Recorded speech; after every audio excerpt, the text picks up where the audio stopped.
Hi, podcast listeners. Welcome to the A World of Difference podcast.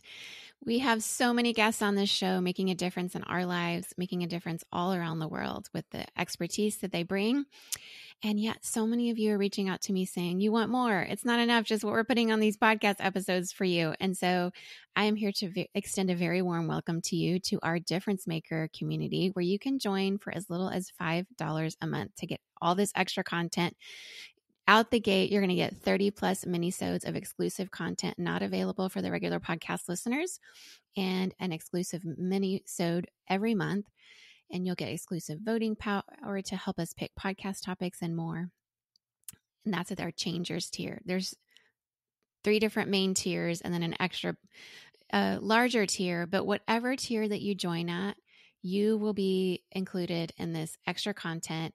And I know that many of you are wanting to go a little bit deeper. And so even though it gets a little wild in there sometimes because of how deep we go, I want you to join us there. This extra content is very special. It means a great deal to me to be a part of this community with you. And I would love to just exchange ideas or perspectives that you have around these different episodes.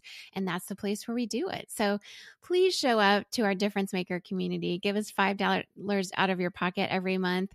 And I think that you'll have a lot of fun in there because we do. And I would love for you to join us. So go to patreon.com/A World of Difference to join us there.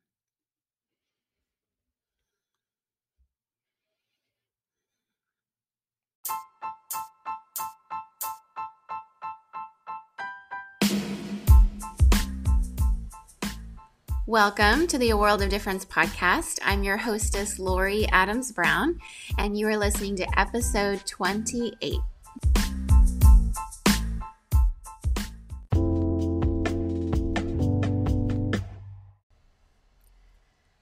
My guest on the show today is Kelly Tibbits. She is a life coach and an Enneagram expert, and I myself have benefited from just her speaking into my life. She's an Enneagram 2, so for those of you who are familiar with the Enneagram, you'll know that she loves to help others. 2s are incredible. I'm married to one. My daughter has a wing 2, and I'm just saying, in our family, we love 2s. And you're going to love her. She has spent time being an elementary school teacher in the past. She was an executive pastor for a while and the president of a nonprofit in her town. She loves to just coach people, and she has over 20 years experience in leadership coaching others. You're going to just really enjoy the things that she has to say. I really felt like bringing someone on to talk about the Enneagram and life coaching during this pandemic time when a lot of people are considering career changes or just wondering how life is going forward, even toward the end of this pandemic, and what's life going to be like afterward. She's going to speak to a lot of those kind of things. And she really likes to help people to have tools on how to invest in our lives and discover our why. And as she teaches us how to invest, she comes from many years' experience, and she's raising kids of her own that are, probably older than some of your kids if you have little ones. But she has 3 amazing women that she has raised. She's had her husband, Fred, that's been married to her for 25 years. And she understands even the dynamics of Enneagram within a family.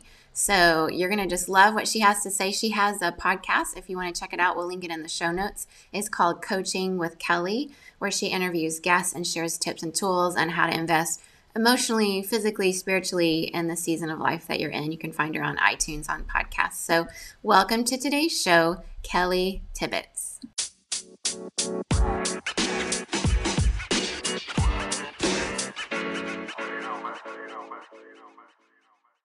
Hi, Kelly. Welcome to the show. Hi, thanks for having me. I'm super excited because I feel like no podcast is really complete until we've talked about the Enneagram. And so Yes. This is like, we're finally making it today. I love the Enneagram. I'm excited to talk to you about it. Yeah. So tell us about who you are, what's your background, and what you currently do. Thanks, Lori. I am Kelly Tibbits. I'm a pastor.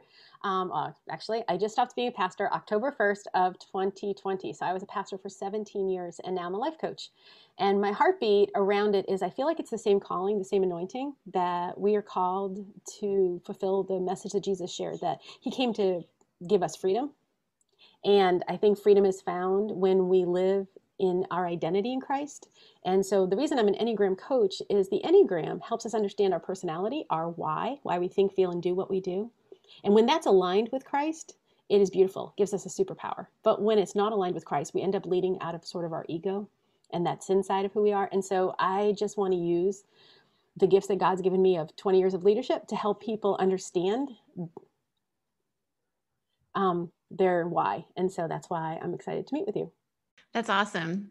I'd love to know what that journey was a little bit like for you from being a pastor and then going into being a life coach. What was the point at which you started to think I could be better served in this way? And I don't know, did COVID have anything to do with it? Because it did happen during that. It did happen during that time, but no. I entered ministry in 2003. My youngest daughter was 3 years old, and I was a children's pastor. And then in 2016, I became an executive pastor. And I was so lucky that my church invested in me and hired Jenny Catron, who's one of my heroes, to coach me. And she helped me really believe in my leadership. So I became an executive pastor in a season when my church did not have a lead pastor. And so I wasn't even aware of my own skills and giftedness. And so I never owned the title of interim lead pastor, even though that's what I did for 4 years. But during that time, around 2018, I really started to feel called to outside the church. I felt like there were people who I was connecting with that just weren't connecting in the local church, but who I could have a voice with if I was more of a life coach than a pastor.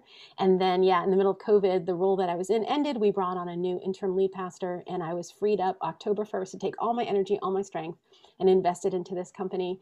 And so, as a mom of 3 daughters, it's super important to me that we are, creating opportunities for women to believe that they are who God says they are. And we had a quick moment to talk before we began, and you're an Enneagram 8.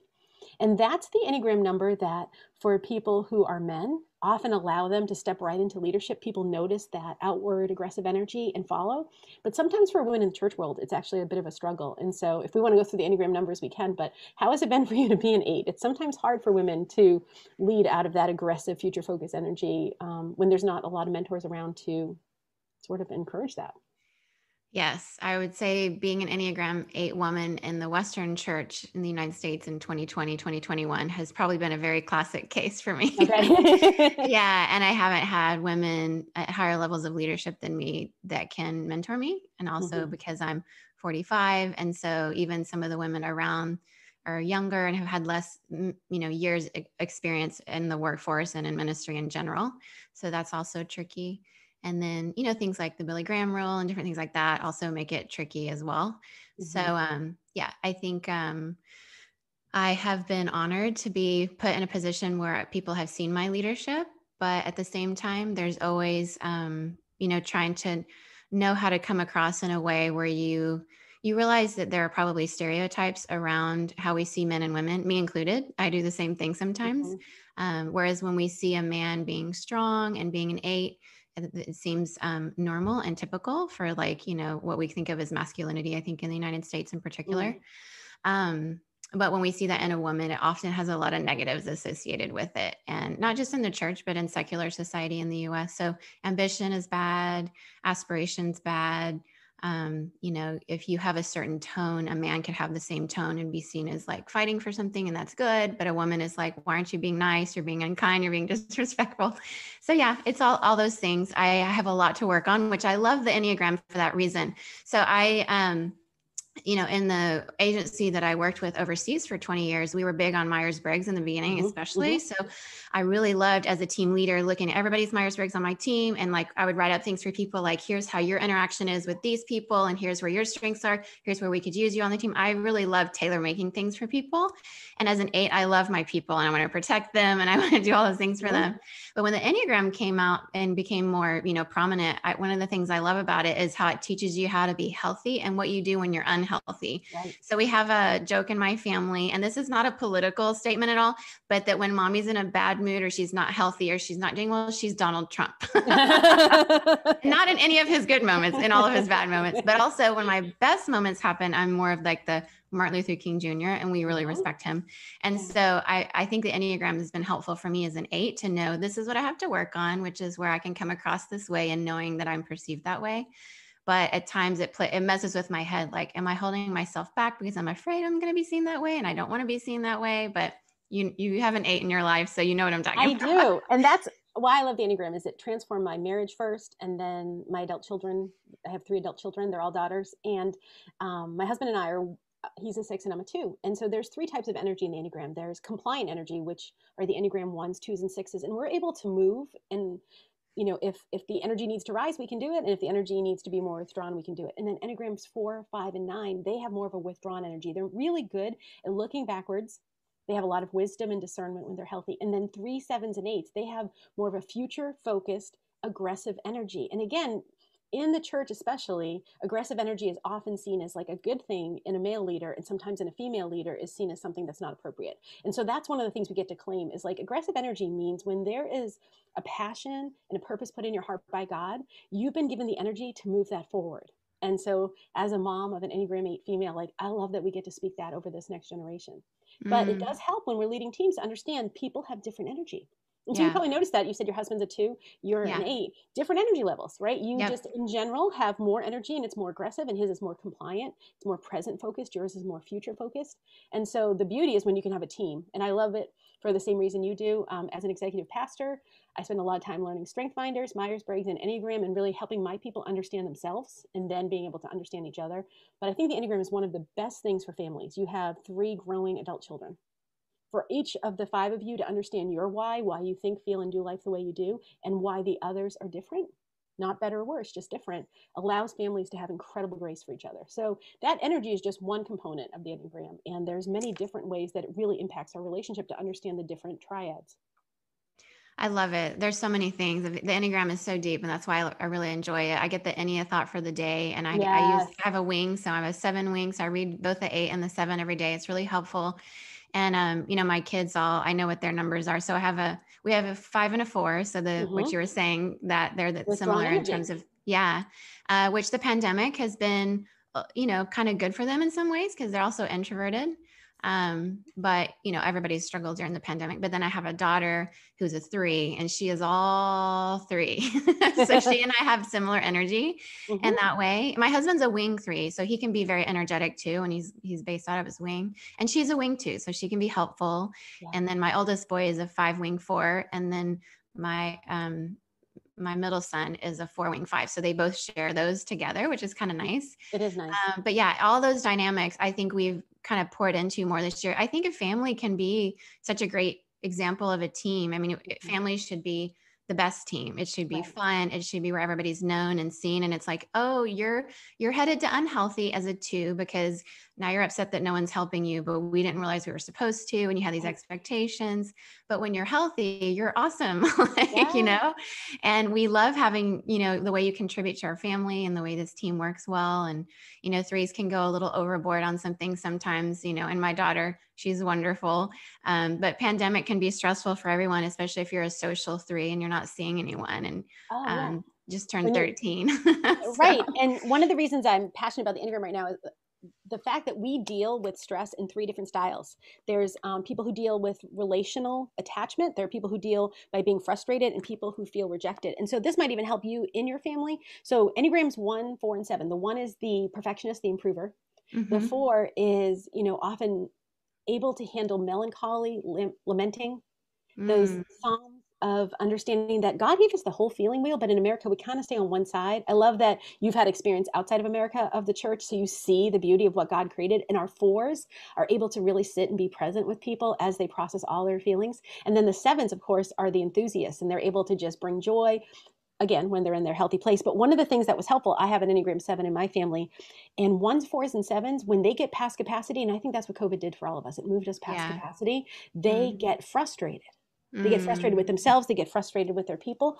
That's not how the other numbers deal with it. So even knowing something like that is so helpful. 2s, 5s, and 8s. Your daughter, your son who's a 5, you who is an 8, you don't get frustrated. You feel rejected. And what has been so helpful is my children can speak that over me. Hey, Mom, you're acting a little rejected. And what that looks like for a 2 is like, hey, I've put out an offer to help you and you didn't receive it. And now I'm getting really frustrated because I'm taking my eyes off myself and what's called by God to take care of me, like my own soul care. And I'm putting it onto you because I'm not in a healthy place and you rejected it. So now I'm going to take less care of myself and put more on you. And I'm going to begin this unhealthy cycle until someone calls it out on me. So we have frustration, we have rejection. And then finally we have attachment. And this is very interesting. There's no 3, 6, or 9 in your house. Oh, you have a 3. Yeah, I have a Threes three. become attached to what's the motivation of a 3? That people see them as successful and they become attached to Yes. that success. Now, what are we going to do when we pull a 3 out of school and there's no place for anyone to speak over that, right? What are they going to get Yep. attached to instead? And so it's just, that's one little part of the Enneagram, to understand that there's 3 different ways of dealing with stress. And you don't have to go very deep in this. You don't have to understand all the different words. The grace comes when you just realize how I deal with COVID and isolation and stress is so different from other people. And I can't expect everyone else to behave the same way I do. And then when we do dig in a little bit, it's going to give you the language for, oh, I think my child over here might need a little bit more attention, or they might need a little more care, or I might need. That's the best part of growing adult children, is now you have 3 people in your life who will tell you the truth. They'll be like, Mom, you're moving from here to here. Go take care of yourself. And when we can honor that, I think it's just such a gift. That's so good. That gives me something to look forward to. Yeah. Well, and I'll read it today. Like, honestly, I love I think it's in the book of Ephesians. I should know by now. But, I was a children's pastor for a long time. We love the scriptures on honor your mother and father, right? But Mm, what about where Paul is saying, parents, don't exasperate your children. yeah. And what does exasperation mean? It means moving past your own capacity. That's what the Enneagram gives us, is sort of, hey, what are the natural limits based on the personality type that you are functioning through life with? And when Mm. we as a parent, when we as an Enneagram 8 who have abundant energy, expect 4s and 5s in any way to match that, right? That's exasperating. And so parents don't Yeah, exasperate your children. And then when children are growing to this place of adulthood and can say to us, hey, you're exasperating me, all of a sudden everything about the relationship becomes a really healthy adult relationship when we give them the ability to speak into our life just like we speak into theirs. that's really helpful. Yeah, and my husband and I are both extroverts, and we're both pastors, and we like being around people. And my 4 and 5 are introverted, kind of conserve energy kind of guys, and Yeah. I can tell we overwhelm them at times. Like, can we put the brakes on this a little bit, Mm-hmm. please? So Right. those are very insightful things. I'm Yeah. really interested to know, like, in your experience as a life coach and as much as you know about the Enneagram, do you feel like there's a particular type of the Enneagram that's most misunderstood out there? I think in America, outside of Nashville, Enneagram 4s are not understood well, especially in the Christian church, right? So we will take Mm, scriptures slightly out of context, like even that Jeremiah verse of like, I know the plans I have for you to prosper you, but you keep going. And it's like, I'm doing this that you would know me and you would seek me and you would find me and you would follow me, right? We tend to take these different verses. And so I think of the verse in Romans, like, I can do all things through Christ. When you as an 8 hold that verse over 4 and 5 and say, I expect you to be able to do all the things I do for Christ, right? yeah. We're not honoring who they are. And so I think the Enneagram 4s were given a superpower. Enneagram 4s can deal with pain and with loss, and they teach us through their ability to do that. But because melancholy feels like a nice, I got an anxiety blanket for Mother's Day. I don't know if you've had one of those where they just feel Sounds so good great. and so comfortable. For a 4 or a 5 with a 4 wing, that side of the feeling wheel where there's frustration and sadness and deep lament, that feels kind of comfortable and they can sit in that. And so I think Mm, there's such beauty in there. But in general, the American church, we like to stay on the side of positivity and go yep. forward. And so I think they can often be misunderstood. And then secondly, I think female 8s, Mm, if they are not aware, my daughter has said many times the Enneagram transformed her life. I didn't know this when I was a young mom. I grew up in a mm, very fundamentalist church, put my children in a very fundamentalist Christian school. And as an Enneagram 2, I was always rewarded. My behavior matched the local church. But my yeah. Enneagram 8 daughter was constantly told she was too much, she's too loud, she's too big, she's too this. And she would cry Mm, herself to sleep, and I didn't know that. And then we aw, discovered the Enneagram, and she believed finally, yes, what God has put inside me is passion and purpose, and to mm, fight for the orphan and the widow. And it's intentional, and He wants me to be this way. And yeah. so now, she has the confidence to speak because that's what 8s do. They challenge systems that are unjust. Yeah. And so I think those two numbers are the most misunderstood. Hmm. That is food for thought for sure. And Well, I actually, definitely the see third it. number would be your husband, an Enneagram 2 male. That's not Yes, always affirmed either in the church, right? that's And so true. I Yeah. I I think the Enneagram 2 male is such a gift to, like, it's my prayer, right, for my children that they find Enneagram 2 males They're the who, best. right, who want to be helpful and supportive, and then allow them, because all three of my children are in the aggressive energy, 3, 7, 8. And I want them to take their degrees and take their, knowledge and their giftedness and go forward with it. And then to have a partner like an Enneagram 2 male who's like, no, I enjoy helping and caring for you is such a gift. But I think that's an often misunderstood one too. Because when we take the Enneagram test, I became a coach so that I could process with people and help them really find their motivation, not just their outward behavior. I think it takes a very self-aware man to realize his motivation is to be helpful, because the 3 wing is so much more appealing, right? It's like, no, I'm It just is. here to be successful. So good for Yeah, him finding that. That's fantastic. That's a lot of self-awareness. it is. He was a psychology major, so that probably helped. And then he also grew up in Thailand. And masculinity, like in the US, it's more of a John Wayne male. Yeah. But not around the world, men aren't necessarily like that. And I think Jesus, if we met him today, we might think he was too feminine. There were Mm. things about Jesus in the American context for what males are supposed to be that Jesus didn't. I mean, first of all, he's cooking in one of the scenes, right? So Right. there's that. He's making fish, but many other things. Just the way he just kind of came and had conversations, and the men were scratching their heads, like, "Why are you taking so long to talk to that woman?" And Right. there were just things about him. So I think that, for my husband and I growing up in the global church, we didn't necessarily experience the often rigid boxes that men and women Mm-hmm. get put in the white evangelical church in America. So, but he's the best. Man, I hit the jackpot when it came to Enneagram 2 men to be That's my so husband. He's great. Oh, very helpful. And when I had twins, I was glad for sure he was around, because there was already another one, and I wasn't sure if I had enough arms to carry all of them. but But that's he the stepped right graciousness in. of God. He gave the It two is. of you the 3 children to do together. So that's, yeah, that's so beautiful. Totally. Yes. So I'm curious, you talked about being an executive pastor previously. Hmm. And I just want to know, like, what were some of the reasons you felt being a woman leader was maybe different as an experience than it would have been for a man in the church? Oh, that is such a great question. So I came into ministry through children's ministry, which was very, very affirmed, right? I went off to Bible college to be a children's pastor, ended up leaving and becoming a teacher, and then ended up back in the ministry. And so when I was in that lane, it was just very affirmed. And I would say the biggest struggle for me was my Mm, own brain seeing myself outside of that role, because it had always been so affirmed. You're so helpful. You're so good with children. It was a natural lane, but I think it was created for more. And so I didn't see a lot of mentors. I loved when Katie Cole wrote her book. I yes. remember, though, being at Global Leadership Summit when Heather Larson took the stage. And for the first time, I saw a woman in leadership with a title that then gave me a picture of what I could be. And then I found Jenny Mm, Ketron. I actually was mentored by her. And so I began to understand executive pastor. But the struggle that I had was that I didn't believe that I could be the interim lead pastor, even though I was doing all the tasks. And so, what mm. I did wrong for a long time is I took on all of the responsibility and I deferred the authority. And that Oh, was to the wow. detriment to people that I led. It was to the detriment of our church, right? For me to not own my leadership. And I have such grace for myself. I did the very best I could. I didn't Yeah. have those mentors, I didn't have those examples.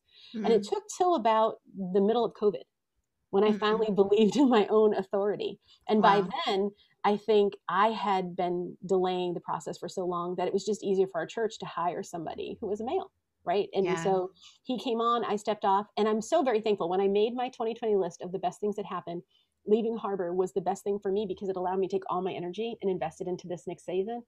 But I think that's the struggle for women is, we're on the same Facebook group because women need other women Yep. to be pouring into them. And it is all my years in ministry, 17 years in ministry, I rarely was invited to events with other men, right? Yeah. Like, I can remember one time I went to lunch with a group of men that I was working with, and we had to drive back. And you mentioned the Billy Graham rule. And what I love about Katie Cole, Jenny Cateron, they're always pointing out the fact that the rule had multiple parts, but we Hmm. love the one part, like men and women shouldn't be Yep. together. Well, that's a struggle when the entire staff is male, except for the one female children's pastor or whatever. Yeah. And so we're driving back from lunch, and this male that I've worked with for 4 years is literally like leaning against the window of his side of the door because he was so worried about the two of us being in a car together. And I think it limits the ability of women to grow when men Hmm. don't realize, like, we are made equal in the eyes of God. There is an equal anointing on men and women. You go all the way back to the Old Testament and to Deborah, right? Like, you see over and over again God using women to lead his people just as he uses men. But because I didn't know that, I wasn't able to lead out of that. And so Mm. that is my hope, specifically as a coach, to help women believe the purpose that is in them is from God. He has gifted you with Mhm. everything you need. And then I see my job as sort of, in the Olympics, when you have speed skating relays, and one person comes behind and just pushes you forward. That's Yeah. my hope. I'm a decade ahead of you. I want to be there and just continue to push. And I'm surrounded in New England by the most amazing female leaders.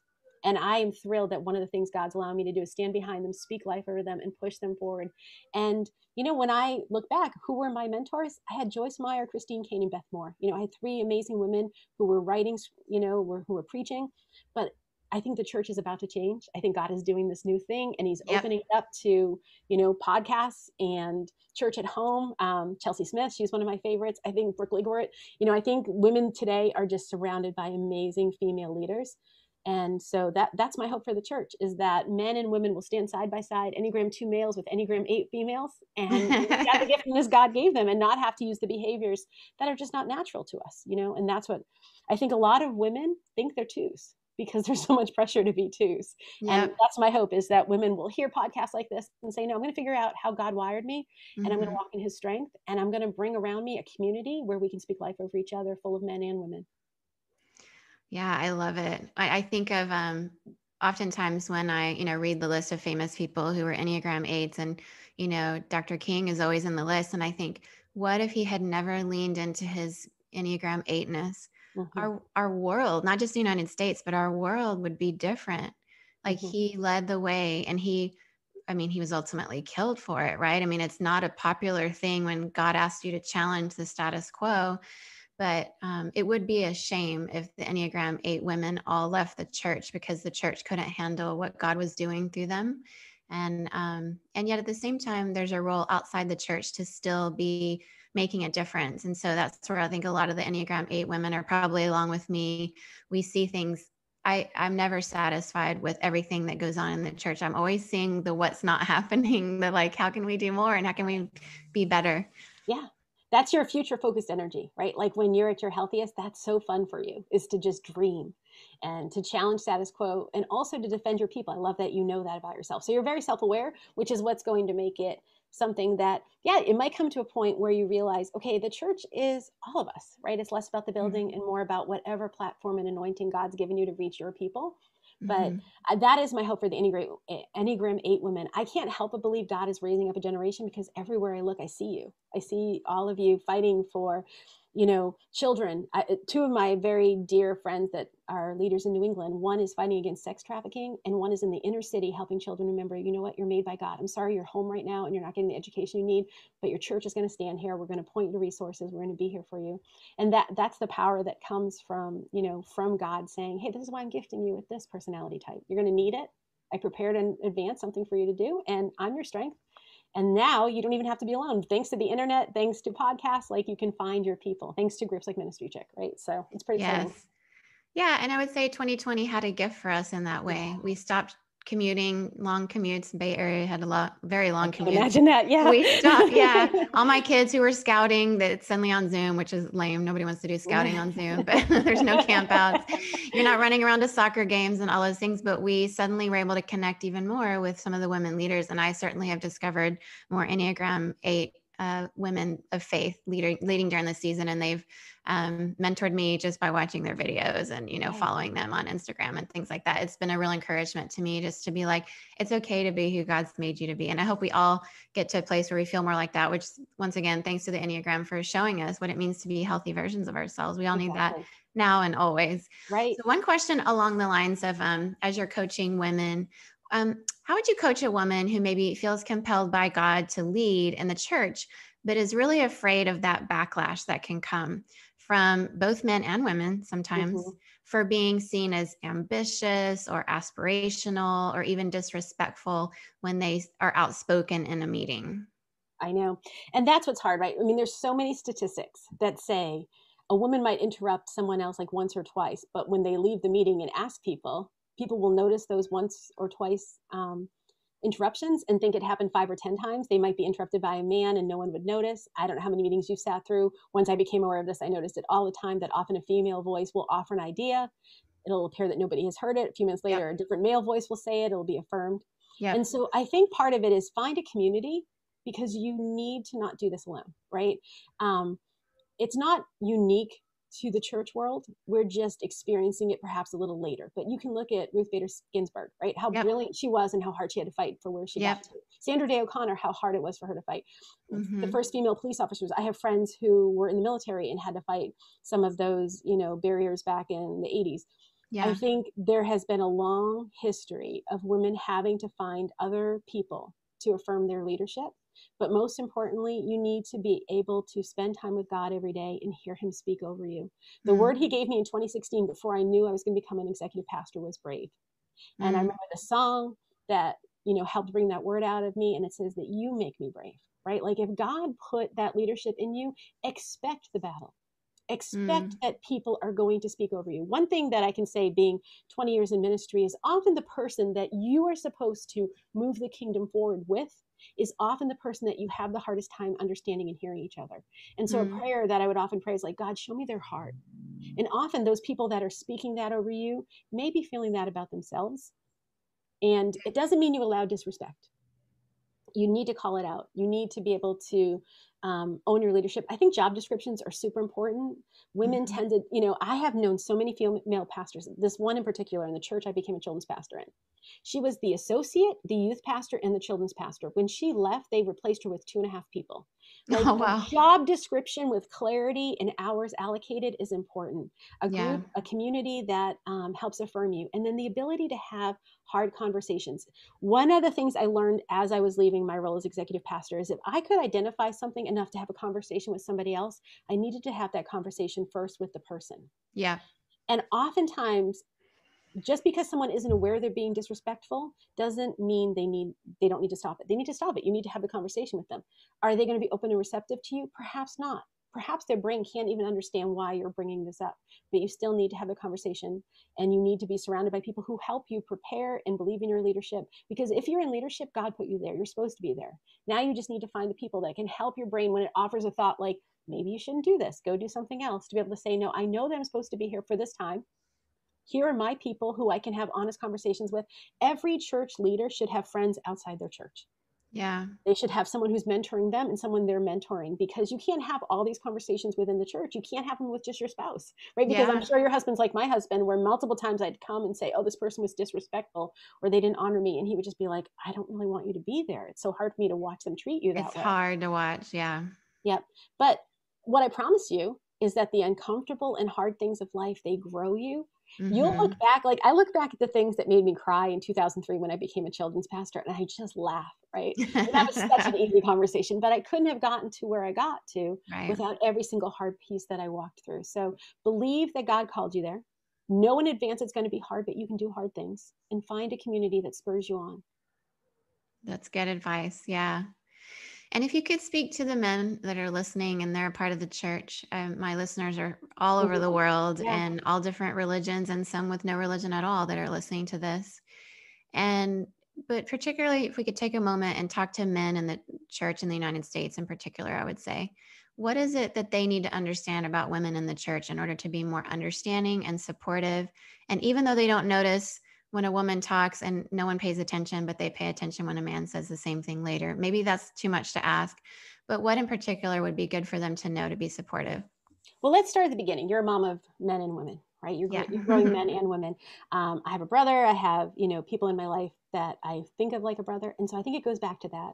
Start in Genesis. And God said, let us make people in our image. He made females and males in his image, right? God has this motherly, nurturing side that we see through scripture, and he has this strong father side. And so start by believing that the image of God is in each person. And then secondly, to see each other as brother and sister. I think what has happened, especially in the American church when the Billy Graham rule was misapplied, is that women were seen as like temptresses, and like you need to be aware of them, and a lot of like sexualized things that didn't have to happen. I encourage everybody to go read Acts 15, right? And you see, Paul fighting for the cross being all that is needed. And then the brothers come from Jerusalem. They're like, but let's just add these 3 things. And I always say to my friends, no one argues with us when we're at a cookout about how red and bloody our meat is, right? But we're constantly having the struggle around sexual immorality. Like it has to be above the cross. It's not. The cross has paid for every thought, word, or deed that ever separated us from Christ. His love has covered it all. So start with, are we honoring each other as brothers and sisters in Christ?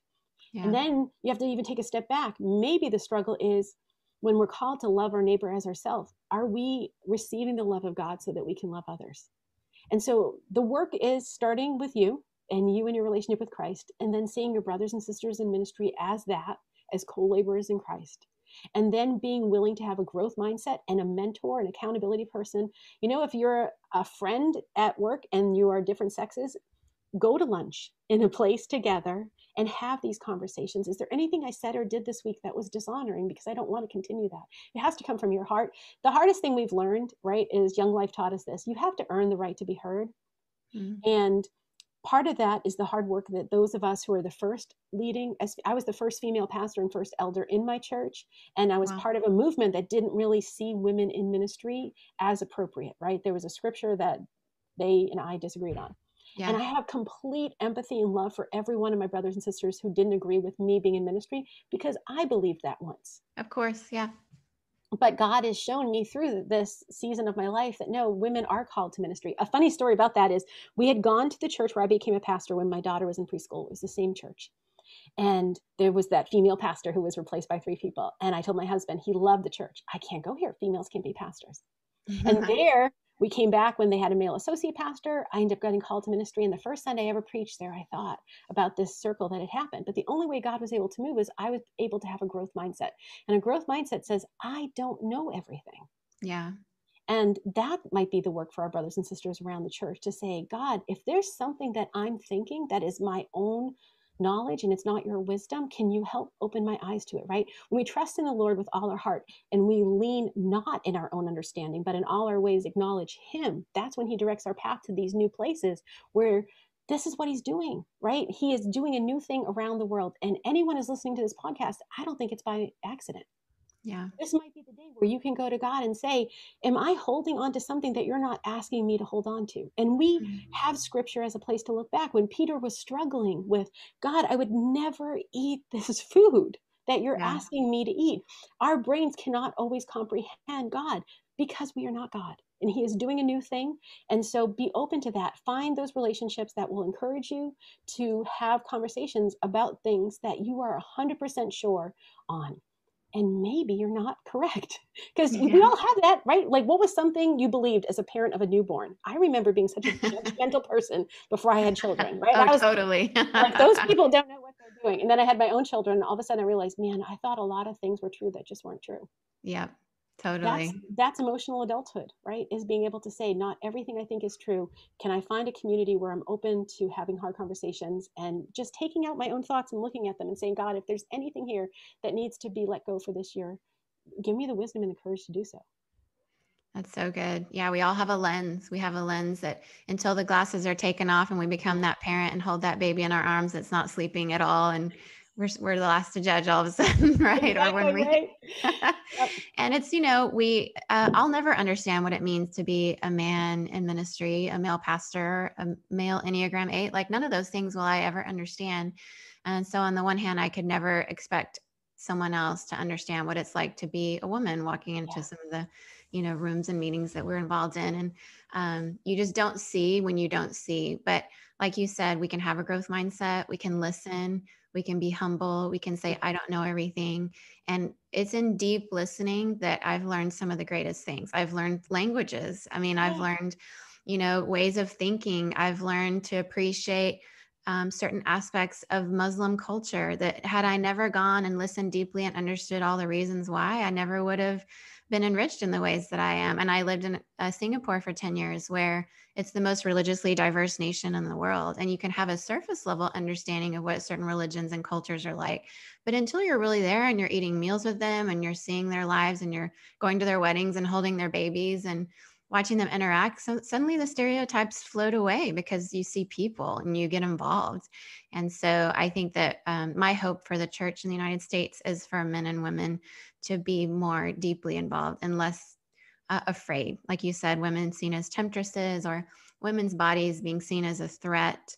When I think of, I read something today about Mary, the mother of Jesus, and how she was like a pregnant theologian. And just putting Mm. those words together was just Yeah. kind of cool. And it was like Yeah. her body was beautiful in the sense that it was used to create and birth Jesus, the Messiah. And And then her own body gave him nourishment for however Mhm. long she nursed him. And she held him in her arms. Like, her body was beautiful in the sense that it was being used to do something amazing. Mhm. And only seeing a woman's body as sexual, or I mean, that's culture teaches us that in the United States. We can be very sexualized here in our male and female relationships, but and it's not supposed to be like that with Mhm. those who are in Christ, right? We're supposed to be different. We're supposed to be brothers and sisters, and treating each other that way. So that is my hope too, that we can reframe it. And Mhm. reframing it often means listening and caring and realizing you don't know everything. Yep. So thank you for that. It was super special. I really hope that meant a lot to our listeners. I'm sure it did. I'd love to know if you have any resources that you recommend: books, podcasts, speakers, any of that. Sure. I'd love for people to follow me at kellytibbits.com. And my last name is TIBBITTS.com. Put a lot of Enneagram resources out there. One of my favorite teachers is Ian Crone, and he has the Typology podcast, where every week he brings on a different Enneagram number. And by hearing their conversation, you begin to understand their heart. I think everybody who is in a relationship with at least one other person will find the Enneagram helpful, because we all think, feel, and do life differently. And then another favorite teacher of mine is Suzanne Stabile. I think that her work is excellent. So together they wrote The Road Back to You. The Path Between Us is Suzanne's book on relationships. And then finally, for all of the people who are followers of Christ, I really love Your Enneagram Coach, Beth and Jeff McCord. That's who I got certified by. And what they really do well is they take the understanding of the Enneagram and they connect it with the gospel. And they help us understand that this motivation that's driving us through life, it's caused by a wound that can be healed by Christ. And when you look at these 9 different Enneagram numbers, at the core is the beauty of Christ. And on the unhealthy side is our own egos moving away from God. And so those are some of my favorite resources. But the Instagram is full. Just put in the word Enneagram and you're going to find so many fun resources. It's true. I follow several of those that you mentioned on Instagram and their podcasts, and there's just incredible stuff out there. I feel like it's a lifelong journey for me to keep learning about myself and my family, and it's definitely, I agree. If you're in a relationship with anyone, it's super helpful. So thank you for all those tips, and I'll put those in the show notes so everybody has links to those. And definitely everyone follow Kelly Tidbits. She's got a lot to say, and she has a lot of tips for us as well. So thank you so much, Kelly. This was really great. It was wonderful. Thanks for having me. You're welcome. Bye-bye.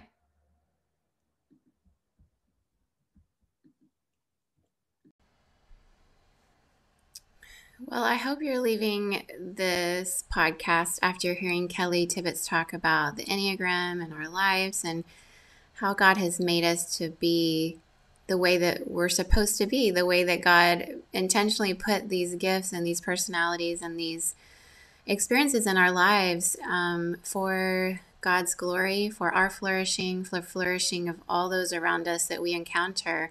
And the more we become who we were meant to be, the more we see God's kingdom unfold in us and around us. We really want to experience heaven on earth. And this is one of the many ways we can be a part of that. And I just know that for me personally, when I met with her for just a coaching session, she pulled up my Enneagram profile, Enneagram 8.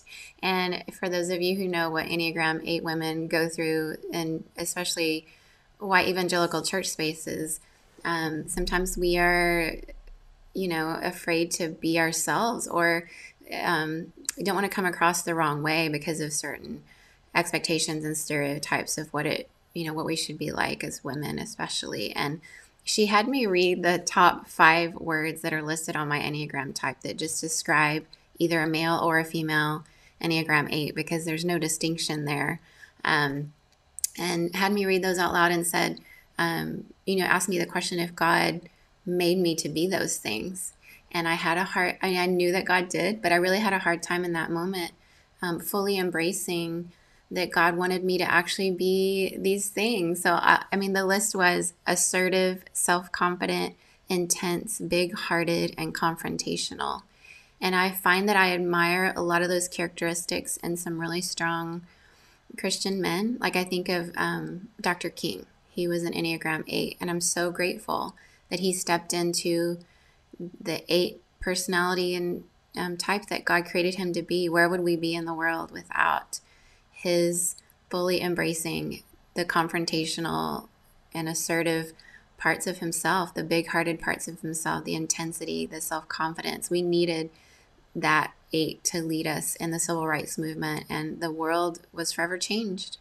And there's a lot of work to be done, but without his moment, and I'm sure there were other Enneagram 8s around him and other personality types as well, some 2s, some 3s that came alongside, but that was really convicting for me when she talked about that. So I hope that you're coming away today with just wanting to be more of who God made you to be. That would be her desire and my desire for you.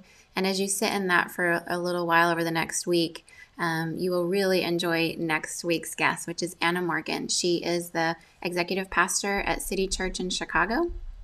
And she has over 20 years experience working in full-time ministry in the church in various roles, worship and creative arts and on all kinds of spaces. But she also has a master's degree from Fuller Seminary in global leadership, and she's currently working on her doctorate.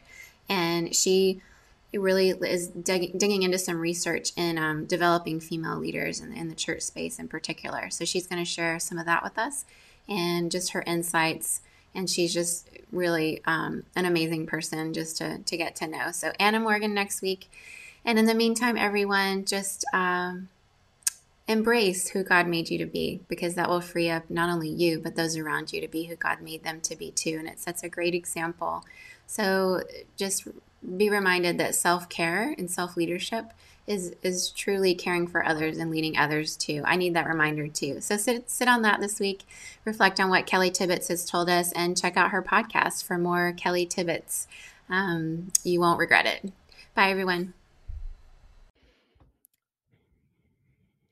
As we're finishing this episode, if you're thinking, I really wish I could learn more or go a little bit deeper, well, that's what our Difference Maker community is for. I would love to welcome you in to join the rest of us there. Once again, it's only $5 a month to join, the price of a latte at your local coffee shop. You can join at our Changers tier. Difference Makers is a community that really means so much to me. It's very special because each time I have a guest on the show, I record something outside of what we give to just the regular podcast audience, where we go a little bit deeper. And then I post those video episodes in this community and we can discuss them. But also at the very beginning tier, which is our Changers tier of this community, you'll get exclusive voting power and help pick podcast topics that give us, more of what we want from your perspective. You'll have access to exclusive 30 plus mini-sodes that aren't out there for the general public. And you'll get every month an exclusive monthly bonus mini-sode. At our Groundbreakers level, which is $10 a month, you can join and get all of that, but also priority access to submit questions to the podcast. And you'll get an additional 2 exclusive monthly bonus mini-sodes. And at our Trailblazers tier, which is $15 a month, the price of 3 lattes a month, you can get all of that, plus also 3 exclusive monthly bonus minisodes and a patron shout out. So I would love for you to join us at any of those tiers. It'll help you come into this community, be in the midst of all of us, other difference makers, and we'd love to hear your perspective. I certainly would. It's a place to engage more with me and the audience around what you like, what you're resonating with, and once again, go deeper with each of our guests. So please join us in this membership community. I would love to hear your perspective and love to share this extra content with you. So show up at patreon.com/a world of difference.